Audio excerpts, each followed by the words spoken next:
ассалому алайкум дӯстони гиромӣ, бо умеди таби хуш ва истироҳати бофароғати шумо ба нашри навбатии барномаи футболи осиё шурӯъ мекунем. Инак марҳилаи дуввуми чемпионати Тоҷикистон шурӯъ гардид ва дастаҳои лигаи олӣ ҳаятҳои худро бо бозигарони нав такмил дода бозиҳои худро идома медиҳанд. барномаи футболи осиё дар назди худ мақсад гузоштааст ки ҳар ҳафта аз навгонӣ дар дастаҳо ба шумо маълумоти муфассал пешниҳод намояд. ҳарчанд дар бораи бозигарони нави Истиқлол дар як барнома гуфта будем, ҳоло имкон дорем ки дар тарҳи нав аз ҳайати чемпион шурӯъ кунем. Чемпиони Тоҷикистон Истиқлоли Душанбе дар ду марҳала омодагиро дар танаффуси тобистона созмон дод ва ҳайати худро бо омадани бозигарони нав дигар кард. Истиқлоли Душанбе имсол дар бозиҳои Лигаи Чемпионҳои Осиё ширкат менамояд ва ҳоло интизори он аст ки баъди қуръакашии Лигаи Чемпионҳо ҳарифонашро шиносад. Сармураббии даста Игор Черевченко давраи таътилро хуб истифода бурда дар ду давра омодагиро дар Тоҷикистону Ӯзбекистон паси сар кард ва ду бозии дӯстонаю таҷрибавӣ барпо намуд. Дар ин даста бозигарони зиёде иваз шуданд. Истиқлол хатти ҳимояи худро бо бозингари хорватӣ Иван Новоселец мустаҳкам намуд. Иван дар бозии ҷоми Тоҷикистон ва чемпионати Тоҷикистон бо Кӯктош нахустин бозиҳои худро дар Тоҷикистон гузаронид. Дар бозиҳои дӯстонаи Истиқлол бо Насаф ва Пахтакори Ӯзбекистон ҳам беивазшавӣ дар майдон ҳунарнамоӣ кард. Иван аввалин бозингари хорватӣ дар ҳайати Истиқлол ба ҳисоб меравад ва 28 сол дорад. ӯ дар дастаҳои Сербия ва Хорватия ба монанди Копер, Вараздин, Локомотив ва Вартекс бозӣ кардааст. муддати шартномаи ин бозингари хорватӣ бо Истиқлол 1 солро дар бар мегирад. Иван дар Истиқлол таҳти рақами 33 ҳунарнамоӣ дорад. дар ҳоле ки Иван Новоселец дар ҳайати Истиқлол бозӣ мекунад, Истиқлол бар клуби марказии варзиши Артиш 5-1 ғалаба карда бо Кӯктош 1-1 бозиро мусовӣ анҷом дод ва Регри Тадазро бо натиҷаи 5-0 мағлуб намуд. аз Насаф 2-0 шикаст хӯрду бар Пахтакори Тошканд 2-1 пирӯз гардид. аз бозигарони нави Истиқлол бозии Денис Беганович дар Ӯзбекистон хеле хуб буд. ҳарчанд ду маротиба ӯро Алиҷони Айнӣ баъди дақиқаҳои 70 иваз кард. дар вухӯрии 8-1 ҷоми Тоҷикистон ба Денис муяссар шуд ки ба дарвозаи клуби марказии варзиш 1 гол занад, ки он ҳам тӯби дуюми истиқлолиҳо ба дарвозаи сарбозон буд. Игор Черевченко дар нимаи дуввум Денисро бо Муҷтабо Муқтадоӣ аз Ҷумҳурии Исломии Эрон иваз намуд. дар вухӯрӣ бо дастаи Кӯктош низ Денис Беганович дар нимаи дуввум бо Муҷтабо Муқтадоӣ иваз шуд. Беганович аз Боснияви Герцеговина аст. ӯро баҳри пурзур кардани хатти нимҳимоя Истиқлол ба даста овард. муддати қарордоди Денис Беганович бо дастаи Истиқлол 1 солро дар бар мегирад. ба ҳайси футболбози касбӣ дар тимҳои Железничар, Слобода Тузла ва Ком Подгорица ҳунарнамоӣ кардааст. ҳамчунин ҳайати мунтахаби ҷавони 19-сола ва то 21-солаи Босния ва Ҳерцеговина аз ӯ баҳра бурданд. Игор Черевченко аслан таваҷҷӯҳаш ба хатти ҳимояи дастаи Истиқлол равона буд ва онро пурқувват кард. боз як нафари дигар, футболбози арманистонӣ Артур Карташанро ба Истиқлол даъват карданд. ӯ ба ҳайси ҳимоятгари марказӣ бозӣ мекунад ва шартномааш ба муддати 1 сол ба имзо расидааст. Карташан қаблан дар дастаҳои Пюник, Ван, Сиван ва Олимпиакоси Кипр бозӣ мекард.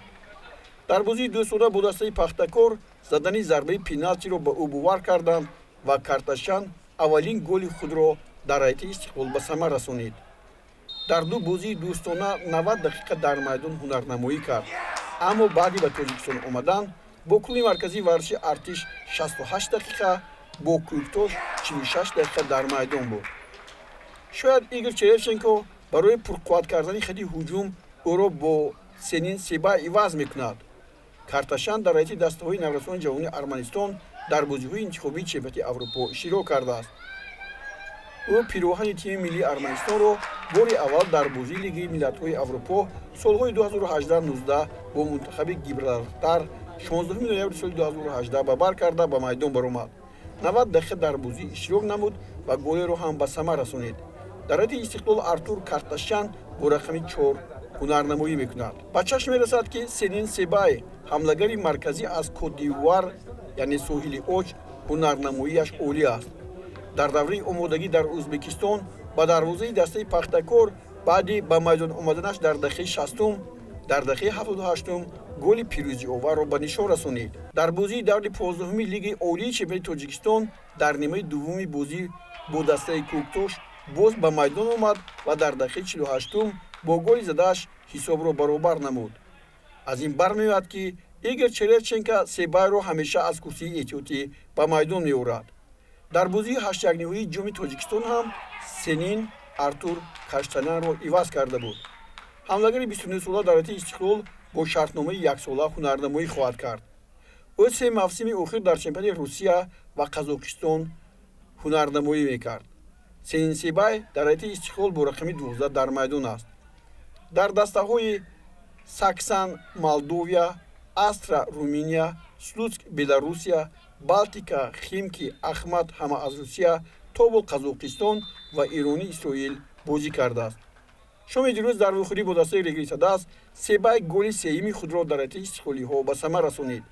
ин навбат ӯ бори аввал аз оғози бозӣ ба майдон омад. ниҳоят бозигари нави охирини Истиқлол ин футболбози эронӣ Муҷтабо Муқтадоӣ ба шумор меравад.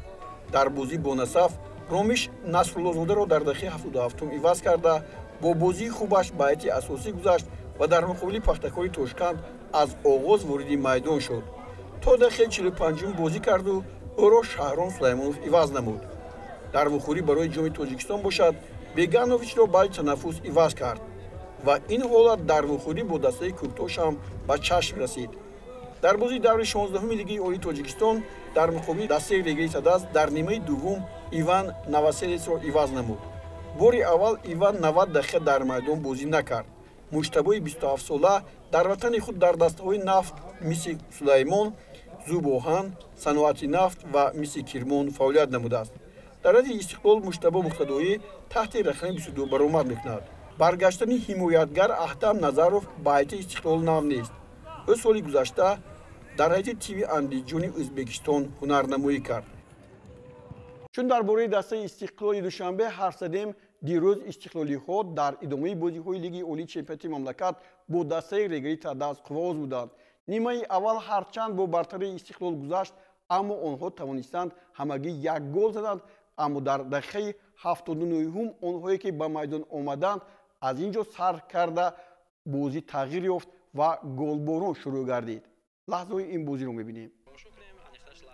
ба хотири дидани бозигарони нав мо ин бозиро дар барномаамон ҷой додем ва дар ҳақиқат баъди омадани ин легионерҳо каме бозии Истиқлол дигар шуд, вале боз беҳбудӣ мехоҳад то дар лигаи чемпионҳо бозӣ кунад. ин дақиқаи 28-ум аст ва Сенин Себай ки дар бораш ҳоло бо гуфтем голи аввалини Истиқлолро ба нишон расонид. дастаи Регар хеле хуб ин ҷо ба маврид ҳимоя кард, вале суръати баланди Сенин Себай ба ӯ имконият дод ки аз ҳамаи муҳофизатгарон бигзарад ва ҳоло бубинед ин ҳолатро ва тавонад дарвозабонро ҳам дар ҳолати номувофиқ гузорад ва гол занад. ин ҳолате ки ба Фатимби Гомес як бозигари дастаи Айёл мекард, ӯ ҳамин гуна таҷлили ин голро ба роҳ монд. сипас истиқлолиҳо баъди ба майдон омадани бозигарони ҷавон ман ба шумо гуфтам эҳсони панҷшанбе дар дақиқаи 74-ум голи дуюмро ба самар расонид. дар ин бозӣ Амадони Камолов дар дақиқаи 46-ум ба майдон омад. Муҷтабо Муқтадоӣ ҳам дар дақиқаи 46-ум, Алиҷони Айнӣ 72-ум ва ин баъдан Шервонӣ Мамадшоев дар дақиқаи 72-ум ба майдон омаданд. Шаҳром Сулаймонов дар дақиқаи 86-ум ва бозигарони дастаи Истиқлол голҳоро пай дар пай заданд. Алиҷони Айнӣ дар дақиқаи 79-ум чунин як голе ба самар расонид ки ҳоло ин ҷо мову шумо дидем. ба ҳар нав бозӣ суръаташ хеле баланд шуд. шояд аз ҷавонӣ ин бозигароне ки ба майдон омаданд аз ҳамонҳо буд ва ё шояд чизи дигар. сипас боз як бори дигар Амадони Камолов бозигари ҷавони дастаи Истиқлол ин ҷо ҳам тавонист партофти Олӣ Мабадшоевро бо зарбаи ниҳоят хубаш вориди тури дарвозаи Регри Садас кунад. албатта бо гумон доштем ки бо ҳисоби 1-0 ки хеле душвор барои якум қисм буд ин ҷо ба поён мерасад, вале ин тавр нашуд ва боз Алишер Ҷалилов дар дақиқаи якуми вақти иловашуда ба самар расонид ва бо ҳисоби 5-0 Истиқлоли Душанбе ба пирӯзӣ ноил шуд.